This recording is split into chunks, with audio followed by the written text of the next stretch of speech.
नमस्कार, मैं राकेश परमार। मित्रों, वैसे तो आज सबसे बड़ा खबर था कि आज ईद का चांद दिखा है। देश दुनिया भर में सारे मुसलमान भाइयों के लिए खुशियों का आज इंतहा है। वो उस महीने दिन से रख रहे रोजे का समापन करेंगे, ईद की दावत और आपस की खुशियाँ बांटेंगे।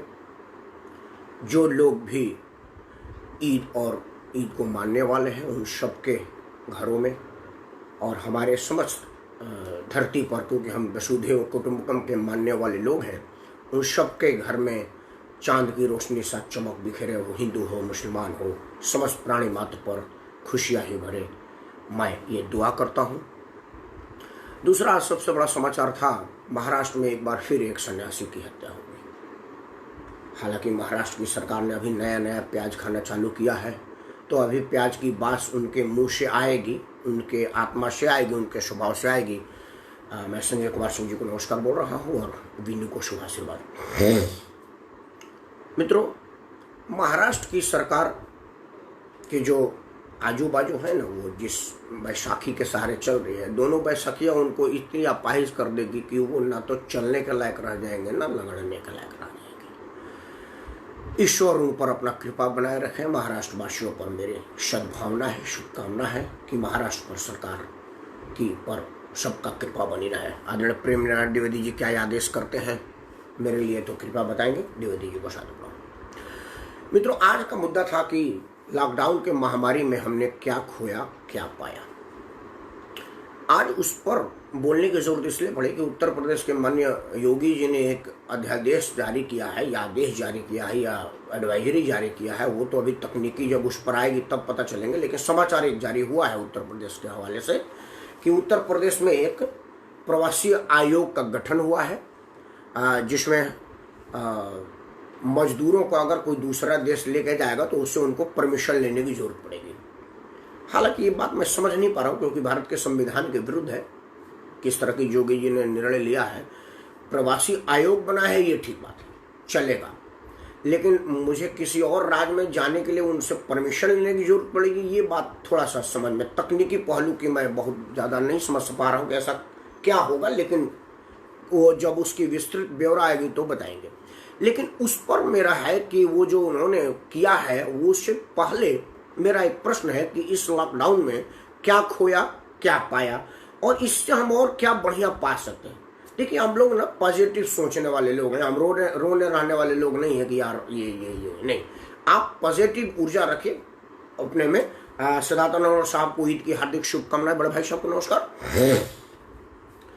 मेरा मानना है कि क्या खोया इसकी तो चर्चा ही नहीं की जा सकती। हमने इतने दिनों से लोगों का प्यार खोया है, अब जो मिलेगा हम उसको गले नहीं मिलेंगे। सदानंद और को ईद की गले मिल करके बधाई नहीं देंगे, और इनको हिदायत भी दे रहे हैं कि आप भी गले मिल करके किसी को बधाई ना दें ना लें। आप दूर से दुआ करें, आपकी दुआ कबूल होगी। ये एक भाईचारा खत्म हुआ, गले मिलने वाला, एक दूसरे से अब वो बातें नहीं रह जाएगी। हमने ऐसा कौन सा पाप किया है कि हमको अपना मुंह छुपाना पड़ रहा है, ये तो ईश्वर अल्लाह जाने। लेकिन हमने तो कुछ किए जरूर है, तभी तो उन्होंने हमारे मुंह को ढक दिया, बोले आप मुंह छुपा करिए, आप मुंह दिखाने के लायक नहीं रहे। खैर, ये खोया है, हम स्वतंत्र से विचरण खोए हैं। अब जब भी हम कहाँ भी जाएंगे हमको संदेह की दृष्टि से देखा जाएगा, हम संदेह की दृष्टि से देखेंगे। और की छोड़िए ना, मैं अपनी बात कर रहा हूँ, इतने दिनों तक मेरा एसी की सर्विसिंग नहीं हुआ था, मैंने करवाया नहीं था। लेकिन अब बच्चों ने कहा कि भाई कोरोना बाद में पकड़ेगा, गर्मी से पापा मर जाएंगे, आप कराइए प्लीज। तो मेरी वाइफ ने 3 अध्यादेश जारी किया कि भाई, पहला कि वो एसी रिपेयर करने वाला जूता उता सारा बाहर खोल के आएगा, उसके हाथ वहीं धुलवाई जाएगी और तब जाकर के आएगा। हुआ यही, हमने उसका जूता उतरवाया, हाथ धुलवाया, पूरा साबुन से सैनिटाइज लगाया, लेकिन वो बैग खोल के सारा सामान तो निकाल ही रहा था ना, तो वायरस तो उसमें था। मैंने वाइफ को बोला कि उससे क्या फायदा हुआ, सैनिटाइजर बर्बाद हुआ थोड़ा।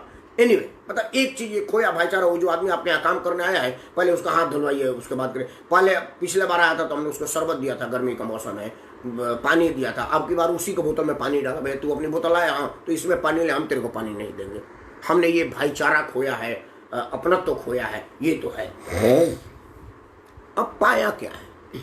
पाए से पहले आपको एक उदाहरण बता रहा हूं।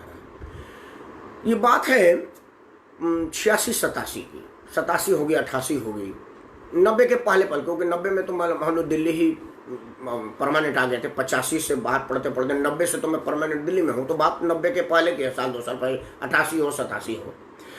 मेरे घर में मेरे बड़े भाई साहब थे, वो उन्होंने पहली बार अपने घर में ना पानी का टंकी लगाया। अब बताइए 87-88 में शोभा छपर गाँव में पानी की टंकी की कल्पना भी नहीं थी कि कोई पानी का टंकी होता है। लेकिन मेरे भाई कहते थे कि शहर किस लिए लोग जाते हैं, फ्रिज का पानी पीने के लिए, कूलर का हवा खाने के लिए, टंकी से झरना से नहाने के लिए, ना हम गाँव में लगा देंगे तो शहर वाला हमारा शुद्ध वातावरण कहाँ से लेंगे। अब मुश्किल बात था कि हमारा जो रानीगंज बाजार था, हम लोग वहाँ गए तो टंकी क्या होता है, टंकी कैसा टंकी। फिर हम लोग छपरा गए, क्योंकि बलिया से थोड़ा सा नजदीक पड़ता है छपरा, हालांकि छपरा बिहार में पड़ जाता है, लेकिन शॉपिंग वोपिंग हम लोगों की बलिया से ज़्यादा छपरा में होती है। हम छपरा गए तो छपरा में पूरा दिन भर ढूंढने के बाद एक हमारा संपर्क से पता चला कि ये फलाने जगह पर ना टंकी का काम होता है। तो बोला देखो टंकी लगाने वाला तो अभी है नहीं, आएगा, उसको बताया गया कि आए तो हमारे को इस यहाँ पर सूचना करवा दीजिएगा। तो 10-15 दिन के बाद सूचना आया कि वो आया हुआ है।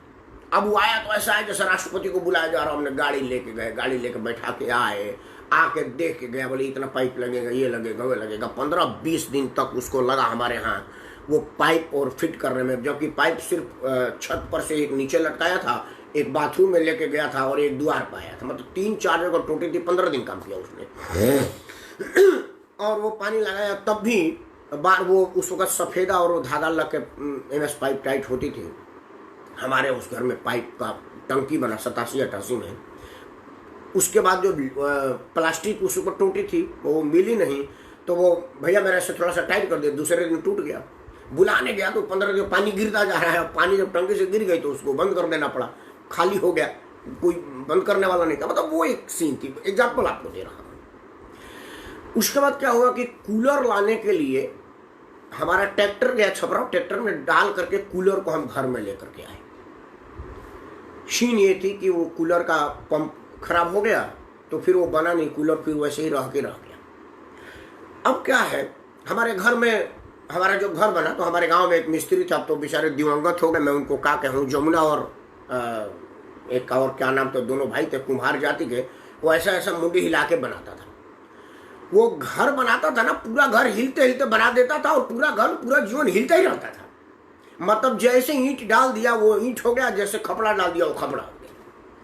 तो हमारे विपिन सुन रहा है मेरा भतीजा, एक वो जो दूसरे वाले भाई हैं, इनका अपना सगा चाचा थे प्रभु भैया। अब चूंकि है तो इस नाम ले लेता हूँ। हमारे प्रभु भैया थे जो हमारे गांव में सबसे पहले बार फ्रिज लाए थे। तो फ्रिज लाने के बाद ले आके तो दिए, तो गांव में ऐसा है जैसे कोई अजायब चीज आ गया हो। इसी के विपिन कांत का अपने चाचा थे आदरणीय स्वर्गीय प्रभुनाथ सिंह जी, वो तो अब घर दिवंगत हो गई, ईश्वर की आत्मा को शांति दे। तो उस वक्त ना फ्रिज को प्लग में लगाते कैसे हैं, इस बात को वहीं से ट्रेनिंग लेकर के आए थे। अब बच्चा लगा देता है, फ्रिज से दूरी बनाकर रखा जाता था, मतलब किसी को ज्ञान नहीं थी।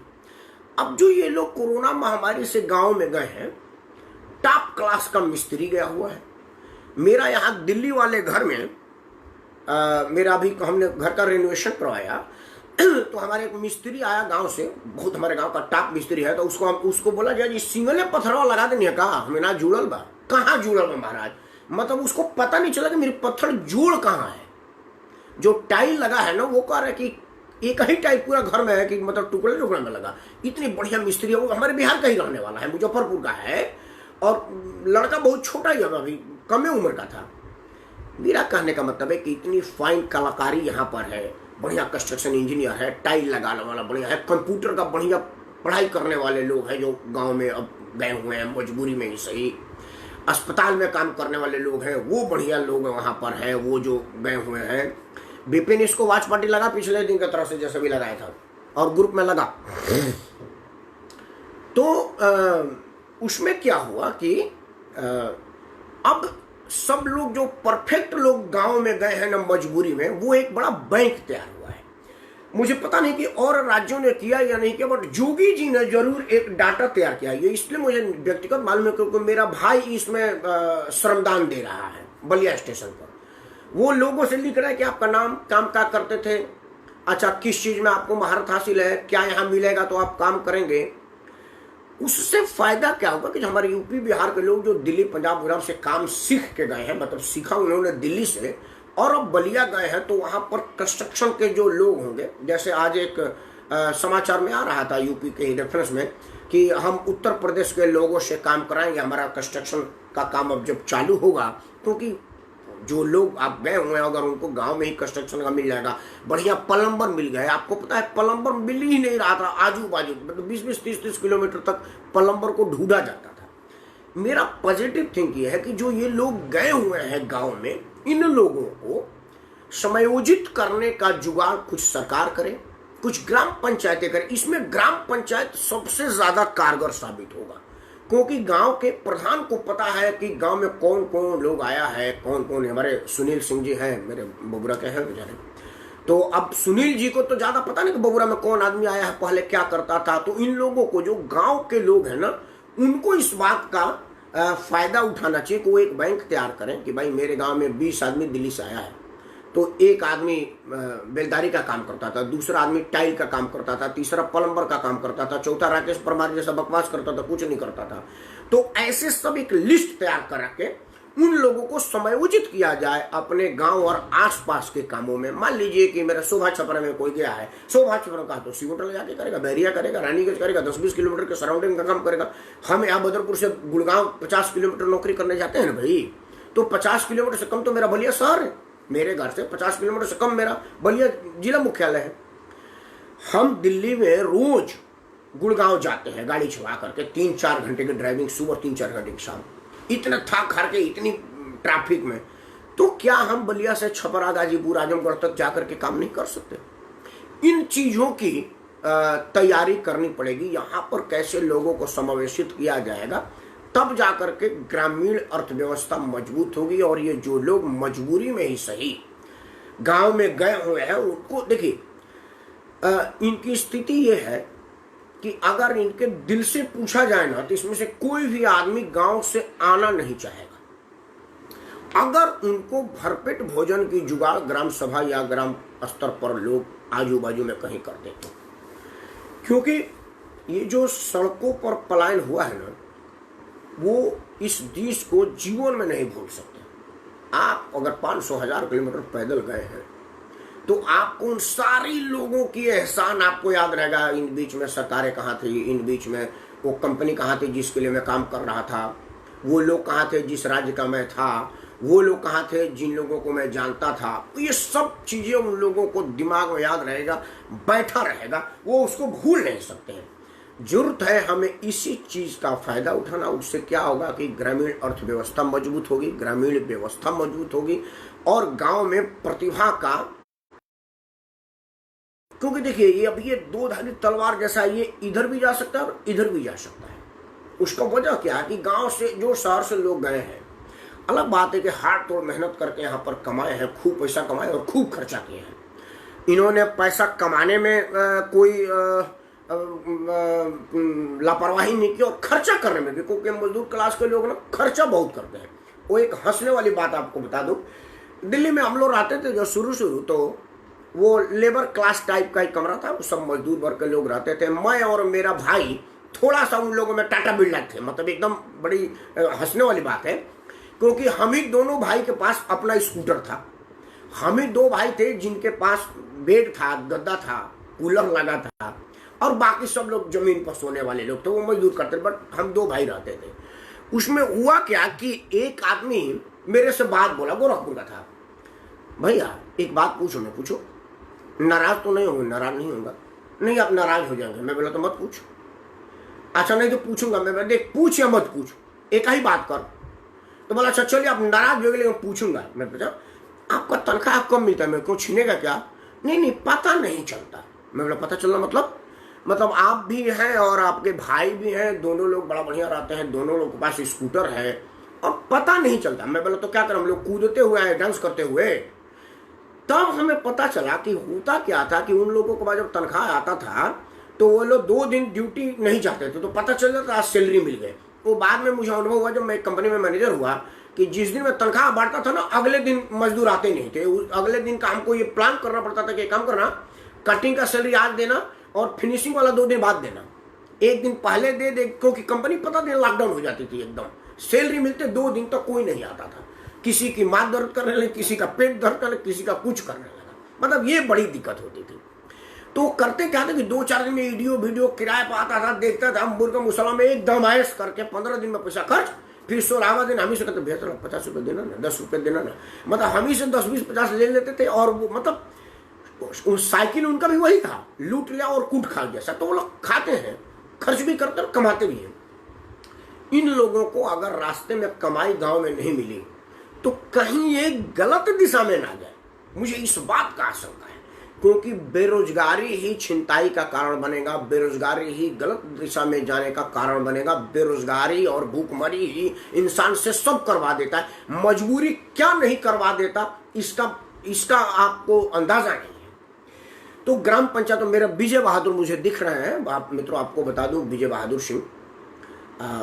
बहादुर सिंह हमारे बलिया जिला के पूर्व भाजपा जिला अध्यक्ष हैं, और आप ही के नेतृत्व में भारतीय जनता पार्टी ने 3 सीटों पर अपना सांसद जिताया था, जिस वक्त आदरणीय भरत सिंह जी, मनोज सिन्हा जी और राजकुमार दोनों जीत के आए थे। मतलब 100% स्ट्राइक रेट दिया था इन्होंने, मुझे बड़ी खुशी हुई थी। मेरा भाई नरेंद्र मोदी जी के बगल में बैठा हुआ था। तो विजय जैसे लोगों को जो संघ के त्रैवार्षिक प्रशिक्षण पाए हुए हैं, ये मेरे ख्याल से संघ की सबसे बड़ी डिग्री होती है, क्योंकि मैं देखता हूं ना, अगर किसी से बात करते हैं ना तो अपना नाम बाद में बताते हैं, ये बताते हैं कि मैं त्रैवार्षिक प्रशिक्षक हूं, शायद संघ की बहुत बड़ी डिग्री होगी। विजय बहादुर इसको बताते हैं। तो विजय बहादुर ग्रामीण स्तर पर बहुत बढ़िया कारगर साबित हो सकते हैं। विजय बहादुर चाहे एमपी एमएलए ना हो, जिला अध्यक्ष रहे हैं, और बलिया जिला में जितने लोग इनको जानते हैं, मुझे नहीं लगता कि वर्तमान सांसद जी से कोई कम लोकप्रियता इनकी होगी। तो विजय बहादुर जैसे लोगों को इन चीजों पर आ करके, हमारे एम.के. तिवारी साहब हैं, मैं नमस्कार बोल रहा हूँ, एम.के. तिवारी साहब भी बहुत बड़े अफसर हैं, इन लोगों का मार्गदर्शन गाँव में अगर जाएगा कि किससे क्या सदुपयोग किया जाए, कुछ गाँव में इन्वेस्ट किया जाए, कुछ गाँव में इनोवेटिव काम किया जाए जिससे इनका इस्तेमाल हो, तब जा करके ग्रामीण अर्थव्यवस्था मजबूत होगी और इनको रोजगार मिलेगा और ये लोग गलत दिशा में नहीं जाएंगे। मित्रों, कुछ लोगों ने मुझे मार्गदर्शन दिया, मैं उसमें उन लोगों को उनका मार्गदर्शन पढ़ लूँ, उसके बाद बाकी रविंद्र कुशवाहा, भरत सिंह, हरिनर राजभर, हाँ अच्छा हरिनर, हाँ देख विपिन ने करेक्ट किया, मनोज सिन्हा गाजीपुर जिले से हो गया, बिल्कुल ठीक है। मैं दोबारा से सुधार कर देता हूँ, विजय जब अध्यक्ष थे तो बलिया से रविंद्र कुशवाहा, आदरणीय भरत सिंह जी और हरिनारायण राजभर, 3 लोग लोकसभा में जीते थे। 3 ही सीट हमारे बलिया में है और 3 लोग जीते थे। मैं चाहता हूं कि जिन लोगों ने मार्गदर्शन दिया उनको मैं सुधार दूं। वीनू सिंह लिखे, चाचा जी प्रणाम। वीनू, शुभ से बाद आपको।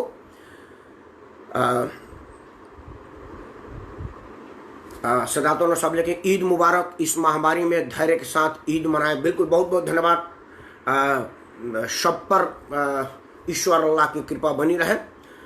सरकारी निर्देशों का पालन करते हुए जरूरतमंद लोगों की मदद कीजिए। दिल्ली में रह रहे मजदूरों के कामों का सहयोग करें और ईद की खरीदारी से बचाव करें। बिल्कुल डॉक्टर अनवर साहब, आप बिल्कुल ठीक कर रहे हैं, यही होना चाहिए। हमारे दीपक चौबे को भी नमस्कार बोल रहा हूं मैं। विपिन, हाँ शुभाशीर्वाद बाबू।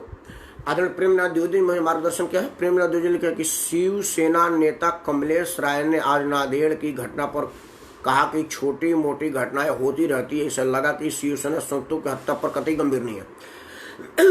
द्विवेदी जी, ये शिवसेना के नेता का बयान नहीं है, वो नया प्याज खा रहे हैं, ठीक है ना, तो वो प्याज नया खा रहे हैं, उसका बहुत गहरा मतलब होता है, आप किसी से पूछिएगा।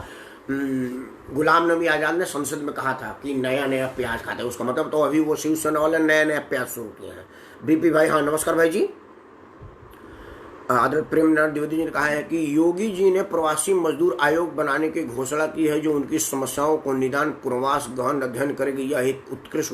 मैं बिल्कुल कहता रहा हूँ कि योगी जी के इसी बात की मैं सराहना करता हूँ। देखिए, उसमें जो समाचार वालों ने कुछ कहा होगा कि मजदूर को मंगाने के लिए परमिशन लेना पड़ेगा, ऐसा संवैधानिक नहीं है, लेकिन वो उसकी जो आपने जो कहा है ना कि उनके पुनर्वास, उनका पुनरुत्थान में अगर कुछ योगदान है तो ये सराहनीय कदम है। और योगी जी से कोई हल्की काम और कुछ ऐसे काम को तो उम्मीद भी नहीं किया जा सकता है। अभी वर्तमान के सभी मुख्यमंत्रियों में जितना उत्कृष्ट कार्य योगी जी का है उतना किसी का नहीं है। बिना सामने, बिना बकवास, बिना दिखावा के जो योगी जी ने कहा है वो काबिले तारीफ है। योगी जी की जितनी तारीफ की जाए कम है। बीपी भाई लिखा है कि मजदूर भुला नहीं सकता तो पलायन का दर्द, मिट्टी से जुड़ा गांव के काम कर कमाने में शर्म महसूस नहीं कर पाएगा। साधु संतों की हत्या करने का ट्रेंड जैसा कि आज नांदेड़ में भी हुआ है, काफी दुखद और दुर्भाग्यपूर्ण है। हम लोग चुपचाप सुन लेने से मजबूर है। नहीं, हम सुन लेने से मजबूर नहीं है, हम प्रतिक्रिया दे रहे हैं। मैं कह तो रहा हूं कि वो गलत कर रहे हैं, लेकिन लोकतंत्र में आपको चुनाव के टाइम उनको बताना पड़ता है कि जी मैं ये कह रहा हूं, ठीक है ना। राजकुंड कुशवाहा जी, भाई जी बहुत सही बोल रहे हैं आप जी। कुशवाहा साहब नमस्कार। आदरणीय तिवारी आपने कहा है कि लूट डकैतियों में अपहरण शुरू हो जाएगा अगर इन्हें रोज मैं तिवारी जी यही कह रहा हूं, मुझे यही आशंका है कि ऐसा कुछ हो जाएगा। विजय बहादुर सिंह से मैं चाहूंगा कि कृपया यहाँ के मुझे मार्गदर्शन दें, और कोई लोग भी अगर कुछ चाहते हैं मार्गदर्शन देना। तिवारी जी, हमें भूलना नहीं चाहिए कि पेट की आग के से बड़ा कोई आग नहीं है। पेट की आग आत्मा को जला देती है, आपके आत्मविश्वास को जला देती है, फिर आप अच्छे और बुरे का परख नहीं रख पाते हैं। अगर उन लोगों को गांव में रोजगार नहीं मिला, अगर गांव में उस तरह की व्यवस्था नहीं मिला जो दिल्ली, मुंबई, कलकत्ता में आदतन ले रहे थे, तो वो फिर गलत दिशा में जाने का प्रयास करेंगे। उनमें से ज़्यादा, देखिए, उसमें से दो तरह की मानसिकता डेवलप होगी। एक मानसिकता तो होगी कि क्या मैं उसी मुंबई में जाऊं जिस मुंबई ने मुझे 2 वक्त की रोटी नहीं दिया, वहाँ से एकदम हमको हमारे हाल पर छोड़ दिया। क्या हम उसी गुजरात में जाए जहाँ के कंपनी मालिकों ने, मतलब वहीं की नहीं, मैं पूरे देश भर की बात करता हूँ, वो सोचेंगे कि क्या मैं फिर उसी जगह पर जाऊँ जहाँ के कंपनी मालिकों ने मेरा दोहन किया, मेरा शोषण किया, मेरे ही श्रम और पसीने से अपनी तिजोरी भरा, और जब मेरे को मदद करने को उनका समय आया तो मुझे उस तरह से छोड़ दीजिए जिस तरह से नालायक माँ बाप अपने बच्चे को अनाथ आश्रम के गेट पर छोड़ के आ जाते हैं, गेट के अंदर भी नहीं पहुँचाते। आपने उसी तरह से किया जिस तरह से अनाथ आश्रम में कोई कमीन, बदतमीज, बेहुदा बच्चा अपने माँ बाप को छोड़ आता है। ये मजदूरों की दशा हुई कि आप कमाए उनसे, आपने अपनी तिजोरियाँ भरी, और जब आपको उनके मदद की जरूरत पड़ी आपने उनके प्रति अपना मुंह मोड़ लिया। ये एक बात है। उनके दिमाग में आएगा कि क्या जाऊं कि ना जाऊं, लेकिन अगले ही पल उनके ख्याल आएगा कि मैं क्या करूं। कृषि अब रोजी का साधन रहा नहीं, क्योंकि किसानों के लिए सरकार है ही नहीं। किसान उद्योगपतियों के लिए दोहन का सामग्री बन गया है। उद्योगपति सस्ते दाम पर उनकी महंगे श्रम को सस्ते में लेते, मतलब किसान का तो श्रम काउंट ही नहीं होता कि वो जो रोज श्रम करता है उसका क्या है। किसान जब फसल के लिए बोने के लिए कर्जा लेता है तो साहूकार मोटी सूद पर उसको पैसा देते हैं। जब उसका फसल कटता है तो साहूकार पहले वहाँ कांटा लेके खड़ा रहता है, पहले मेरा पैसा वापस कर, तो वो सूद समेत सस्ते दाम में उनकी गेहूं खरीद लेता है, और 10 दिन बाद उसी किसान को जिसने उसको उगाया हुआ है उसको महंगी दाम पर देता है। मतलब किसान पीसने के लिए बना है। यहाँ पर जरूरत पड़ती है सरकारों की, तो सरकारें उद्योगपतियों की फायदा सोचती है कि आज जहाज के रेट में तय कर देता हूँ कि 10,000 और 6,000 लेना, आपका भी घाटा ना हो, हमारा भी घाटा ना हो। पुरी साहब ने आज ये बड़ा हरदीप पुरी जी ने चौड़े में टीवी में बयान दिया, लेकिन हरदीप पुरी जी ने ये नहीं कहा कि मैं भारत के किसानों की भी कुछ फिक्स कर देता हूँ, क्योंकि वो 365 दिन का काम है किसानी एक दिन का काम नहीं है। किसानी जो किए हैं उन्हीं को पता है। जाड़े के रात में घूमने जाना पड़ता है कि घोरपरास खेत में खा तो नहीं रहा है, उसके बाद और भी घूमने जाता है कि कोई पका हुआ फसल तोड़ के, नोच के, काट के लेके तो नहीं जा रहा है, कोई मवेशी वगैरह तो नहीं ना उसको नुकसान करती है। फिर आपको नजर देनी पड़ती है कि कहीं फफंदी, कीड़े उड़े तो कुछ नहीं न पड़ रहे हैं। मतलब किसानी 365 दिन का काम है। अगर 50 रुपया रोज का भी उनकी दिहाड़ी मान लिया जाए तो 365 दिन का जितना रुपया होता है उतने का उनका पूरा गेहूं नहीं होता, पूरा अनाज नहीं होता जो वो बना हुआ है, अगर उनकी दिहाड़ी मान ली जाए तो। लेकिन सरकारों को इन विषय पर सोचने के लिए हमने कभी मजबूर नहीं किया। हमने इसलिए मजबूर नहीं किया कि चुनाव के टाइम में सरकार चुनाव के पहले कह देगा कि देखिए अब पाकिस्तान का मौसम ही नहीं, अब पूरा पाकिस्तान को हम अपने में दिखाएंगे। हम भूल जाएंगे कि कोरोना में यही लोग थे जिनका वजह से 1000 किलोमीटर हम पैदल चले। हम एकदम, हमारी बाछें खिल जाएगी कि पाकिस्तान पर अब चढ़ाई हो गए, हम वोट दे देते हैं। या फिर हिंदू मुस्लिम कर देगा, या अगला पिछड़ा कर देगा, या और कुछ। मतलब वो लोग तो इसी बात की शोध करते हैं ना कि क्या नया सोचा जाए, क्या नया किया जाए। हम उस पर वोट दे दें। वोट बैंक किसान बना नहीं, वोट बैंक कभी कोई जरूरी मुद्दा बना नहीं। मेरे अनुरोध में यही होता है कि हम वोट बैंक जरूरी मुद्दों को कब बनाएंगे। बीपी भाई ने मुझे निर्देश किया, मैं चाहता हूँ उनका मार्गदर्शन पढ़ो। बीपी भाई बहुत बढ़िया, आजकल कोरोना में मेरे ख्याल से किसी भी सरकारों से कम नहीं कर रहे हैं बीपी भाई। पीएम प्रोत्साहन मंच के माध्यम से इन्होंने जितना काम फरीदाबाद में किया है, दिखाया नहीं है, किया है, सराहनीय कार्य है। मैं बीपी भाई को हार्दिक शुभकामना देता हूं कि आपने अपने भाइयों के लिए इतना बड़ा काम करते हैं, और सबसे बड़ी बात है कि उसका दिखावा नहीं करते। मैं इस चीज़ को जानता हूं, वो जितनी काम करते हैं। बीपी भाई को बहुत बहुत धन्यवाद। बीपी भाई ने मुझे मार्गदर्शन दिया है करने के। अर्नो क्लैंप ऐप की तरह राज्य सरकार को भी ऐसा कुछ डिटेल्स रोजगारमुखी व्यवसायिक रोजगार बनाकर उनको उनके क्षेत्र में रोजगार मुहैया करा देना चाहिए। ऐसे स्किल्ड श्रमिक के लायक फैक्ट्री एवं उद्योग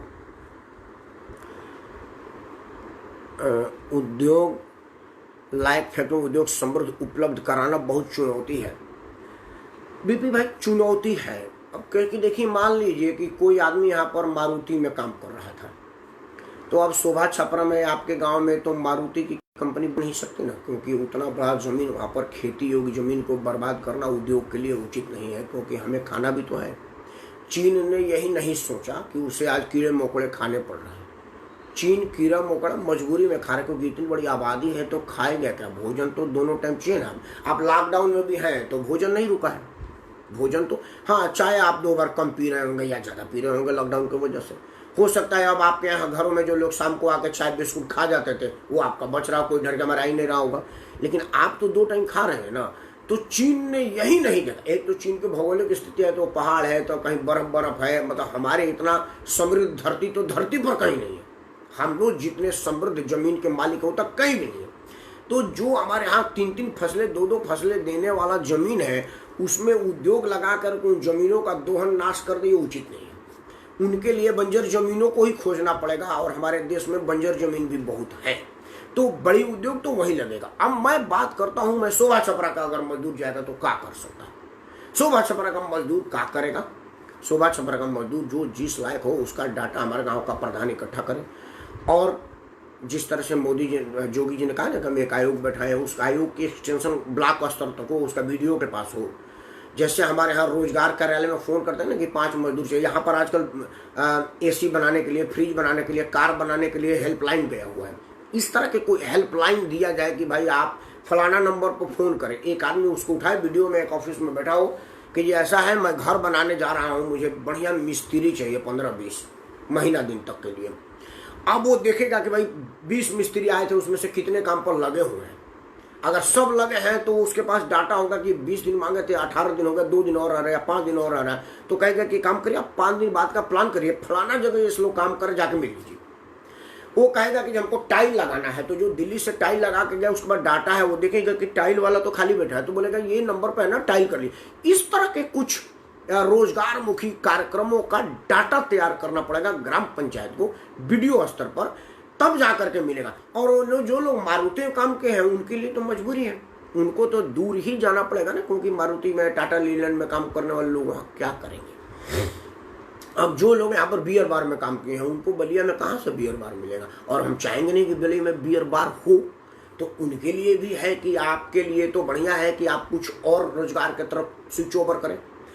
पंचायत को ये भी कहना पड़ेगा कि पूछेगा कि भाई अब राकेश परमार गए तो बोले क्या करते थे, मैं कुछ बकवास करता था, तो बबुआ दिल्ली में तो बकवास चल जाता था, बलिया में तो नहीं चलेगा, तो अब कुछ और करोगे क्या, तो विचार करो, और नहीं तो भूखे मरने की तैयारी करो। अब मुझे 4 दिन बाद जब स्पष्ट हो जाएगी कि यार अब तो कुछ काम है नहीं, बकवास बलिया में चलेंगे, नहीं तो भूखे मरेंगे, तो कुछ काम सोचेंगे, फिर मैं देखूंगा कि मैं और क्या कर सकता हूँ, मरता क्या न करता, मुझे कुछ ना कुछ करना ही पड़ेगा। अब अपने शरीर की क्षमता, काम करने की क्षमता, इन सबों को देखने के बाद जो मेरे से हो पाएगा वो मैं करूँगा, तभी जा करके जीवन यापन चलेगी। और अगर ऐसा नहीं हो पाया तो बड़ा मुश्किल है। और इन्हीं चीज़ों पर मेरा आज का शीर्षक था कि हमने क्या खोया।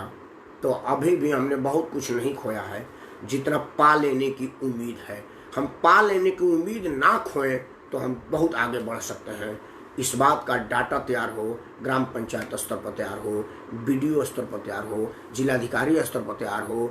सबसे बढ़िया डबल फायदा होगा, हमारे एमपी एमएलए का चुनाव जो लड़ चुके हैं उनको तो बहुत लालसा नहीं होगी, जो लोग चुनाव लड़ने वाले लोग हैं ना उन लोगों को भी बता देता हूँ कि वो लोग डाटा तैयार करें कि भाई कौन कहाँ से आया हुआ है। कम से कम आपके पास उतना डाटा होगा ना उस चुनाव के टाइम वोट मांगने के लिए, बैठे बैठे फोन कर हेलो राकेश परमार, हाँ भैया देखना हमारे पार्टी को वोट देना, जब तुम आए थे ना तो मैं स्टेशन पर गाड़ी भेजा था याद है, और बाद में तुम्हारे लिए काम की भी जुगाड़ किया था, मुझे ध्यान रहेगा। हाँ भाई यही आदमी है जो मैं बेलदारी करता था तो मेरे को बेलदारी उपलब्ध कराया, मैं कारीगरी करता था तो मेरे कारीगरी उपलब्ध कराया। दिल्ली उल्ली के मार्केट में बहुत, बाहर के तो नहीं, दिल्ली एनसीआर में बहुत लोग टेलरिंग का काम करते हैं यहाँ पर, वो सब क्षत्रिय ब्राह्मण है या टेलर का काम करते हैं, प्रेस का काम करते हैं, वो सब तिवारी पांडे चौहान है, कोई जरूर नहीं कोई धोबी है। तो उनके लिए क्या किया जा सकता है कि उनके लिए लॉन्ड्री का इस्तेमाल किया कोई बढ़िया। आपको एक एकदम मैं बता देता हूँ, मैं एक कंपनी में मैनेजर था, तो हमारे से जो पहले वाले मैनेजर थे वो उनके बाद मैंने ज्वाइन किया था, तो कुछ चीज़ों के लिए था ना कि पेपर उनके पास पड़ा, एक बार परमार जी आप उनको मिल लो, तो मैं विकासपुरी उनके घर गया। उन्होंने बोला कि परमार ये मेरा एड्रेस है, मैं विकासपुरी गया, तो मैं गेट पर बोला तो बोला लॉन्ड्री वाले हैं। मैं बोला लॉन्ड्री नहीं यार, जीएम थे हमारे यहाँ, 1.5 लाख रुपया तनख्वाह है, लॉन्ड्री वाले थोड़ा। मैं नहीं वो नहीं है, नहीं वो आप नाम जो कह रहे हो मैं नाम नहीं रखूँगा, अच्छा नहीं है। मैं बोला 1 मिनट रूम नंबर, हाँ वही है, ठीक है जाइए। उनका सूचना भी था कि आप आएंगे, राकेश परमार है ना गुड़गांव से आए। मैं बोला जी हम आए तो आ जाइए। तो मैं वहाँ गया, बोला सर वो आपको लॉन्ड्री वाला कर। बोला हाँ परमार मैं लॉन्ड्री वाला मैं समझा नहीं सर। बोला परमार एक्चुअली क्या था, ये हंसने वाली बात, क्योंकि आर्थिक इसमें मुझे पता था 1.5 लाख रुपया तनख्वाह पाते थे, बड़ा कमाई किए थे, तभी उनकी नौकरी छूटी थी, तो कमाई या भूखमरी तो थी, जो पति पत्नी रहते थे, बेटा 2 विदेश में सेटल थे, तो रुपये पैसे की भी उनको कोई कमी नहीं थी। तो बोला राकेश जो सामने वाला घर है ना, यहाँ एक लड़की आई मेरे बेटी की तरफ से, नई शादी करा के लगी रहा था, और दोनों गुड़गांव में नौकरी करते हैं, कॉल सेंटर की गाड़ी आती है ले जाती है। तो क्या हुआ कि मेरे पत्नी से घुल मिल गया, मेरे पत्नी को भी कोई काम नहीं, और 10 दिन जो घर में थी, तो उसने एक दिन कहा कि आंटी एक छोटा सा मेरा काम करेंगी। बोला हाँ। एक्चुअली मेरा लॉन्ड्री वाला आया नहीं और मुझे ऑफिस के लिए निकलना है, कृपया वो आएगा ना तो ये दे दीजिएगा पोटली, थोड़ा इसमें महंगा साड़ी में बाहर नहीं छोड़े, आपके घर में रख दो। हाँ बोला कोई बात नहीं। क्या हुआ कि मेरी पत्नी भी कपड़ा धो रही थी, उसको पता ना क्या मन में आया, उसने उस लड़की का भी कपड़ा उसी वॉशिंग मशीन में डाल करके धो दिया, धो जाकर उसके बाद कोई काम नहीं, प्रेस करके रख दिया। तो लड़की आई, बोली आंटी आके, हाँ आके दे भी गई, बड़ा जल्दी देखो तो 2 दिन बाद देते, नहीं मैंने कही थी। तो वो 50 रुपया दे दे, उसको पैसा दे दीजिएगा। मेरी पत्नी बोला बाद में ले जाएगा, नहीं दे दीजिएगा। क्या हुआ कि 2-3 बार ये पता चला, और मेरी वाइफ को कोई काम नहीं था, तो एक जो बगल वाली कही कि आंटी हमारा भी दे दीजिएगा, तो 2-3 वो जो 4 फ्लैट थे उन लोगों ने उनको दिया और वो काम करने लगे। तो मैं उनको कहा कि ये तो बढ़िया बात है, और हमारे यहाँ वॉशिंग का मैं मास्टरों को जानता हूँ, और चूंकि मैनेजर थे तो वॉशिंग यूनिट का भी तो मैनेजर थे। उन्होंने 2-3 लोगों को बुलाया और अपने ही घर के वॉशिंग मशीन से अपने छत पर शुरू कराया काम। स्थिति ये थी कि उन्होंने नारायणा में फैक्ट्री लिया बड़ा एक्सपोर्ट का, और उसमें वॉशिंग मशीन का काम चलाया, 4-5 वेन लिए, और सिर्फ ये डोमेस्टिक कपड़ों की धुलाई करने लगे, करोड़ों में है। तो बोला राकेश जैसे मैं पहले तुम्हारे सेठ का मैनेजर था, मैं अपने पत्नी का मैनेजर हूँ, काम तो मेरा वही है, तो इसलिए वो लॉन्ड्री वाले कहते हैं, इसमें कोई शर्म की बात नहीं राकेश। देखिए इसको बोलते हैं समय उनको काम करा देना। वो जो 1.5-2 लाख रुपये महीना कमाते थे उससे ज्यादा का उनको कमाई होने लगा, और अब गने घर में ही है, कहीं जाने की जरूरत नहीं है। तो आवश्यकता आविष्कार की जननी है, इसी पर अगर हम ध्यान रखेंगे। बबलू सिंह मेरे को सुन रहे हैं, बबलू नेता आदमी है। बबलू तुम्हारे लिए एक सलाह देता हूँ, ये जो लोग दिल्ली बॉम्बे कलकत्ता से बलिया जा रहे हैं ना, उनका जरा डाटा तैयार करो, क्योंकि अब अगला राजनीति तुम लोगों के हाथ में। आदरणीय बड़े भाई सब तो हमारे बुजुर्ग हो गए, उनका आशीर्वाद तुमको मिले, और ना वो डाटा नोट करो और उनके लिए काम का इंतजाम करो। करना क्या मैं तुम्हें बता देता हूँ। जैसे मैं जा रहा हूँ स्टेशन में, पूछो कि क्या करते थे, ये करते थे, उनका डाटा रखो। मोबाइल में आजकल रह जाता है, रजिस्टर बनाने की जरूरत नहीं है। एक नंबर फ्लैश करवा दो कि भाई अगर आपको, जैसे दिल्ली में होता है कि बेलदार के लिए फलाना नंबर पर फोन करिए, हर जगह लिखा होता है। इलेक्ट्रीशियन के लिए नंबर, इलेक्ट्रीशियन का नंबर दीवारों पर लिख देते हैं सब, तुम भी दीवार पर लिख दो। और तुम्हारे पास डाटा हो कि शोभा छपरा से इतने लोग आए हैं, सिवोटला से इतने लोग आए, नौकाटो से इतने आए, करण छपरा से इतने लोग आए हैं, ये लोग करते थे। भाई किसी को घर बनाना हो तो ये 10 आदमी ये वो ऐसा करो। उससे 2 फायदा, उनको रोजगार मिलेगा और तुम्हारे पास डाटा मिलेगा। जब चुनाव में फोन करोगे, हेलो राकेश मेरे को वोट देना, देखा तुमको स्टेशन से लाया था मैं और तुम्हारे लिए काम भी किया था, मेरे में आदमियत होगी तो मैं इधर उधर जाऊंगा नहीं, मैं बबलू के साथ ही रहूंगा कि बबलू ने बुरे समय में मेरा मदद किया, मुझको रोजगार दिया, मेरा वोट किसका हो, बबलू कुमार के पास हो। तो ये एक लोगों का समायोजन भी हो जाएगा और अपराध के तरफ नहीं बढ़ेंगे, क्योंकि कई लोगों की नज़र उनको अपराधी बनाने पर है और ये गलत है। मित्रों, आप सब लोगों के सामने इस बात की चुनौती है कि अपने अपने लोगों को किस तरह से मदद किया जाए, जो सक्षम लोग हैं उनको किस तरह से किया जाए। आप उनकी मदद करेंगे ही, आप सब लोग सहिष्णु और बढ़िया लोग हैं, लेकिन फिर भी मेरी दुआ रहेगी कि कोई भी लोग भूखे ना रहे, कोई भी लोग मजबूरी में मजदूरी करें और कोई गलत ना करें। इन्हीं दुआ, इन्हीं शुभकामनाओं के साथ परमपिता परमेश्वर से ये प्रार्थना करते हैं कि हारेगा कोरोना, जीतेगा हिंदुस्तान, मेरा भारत महान। आप सबको जय श्री राम।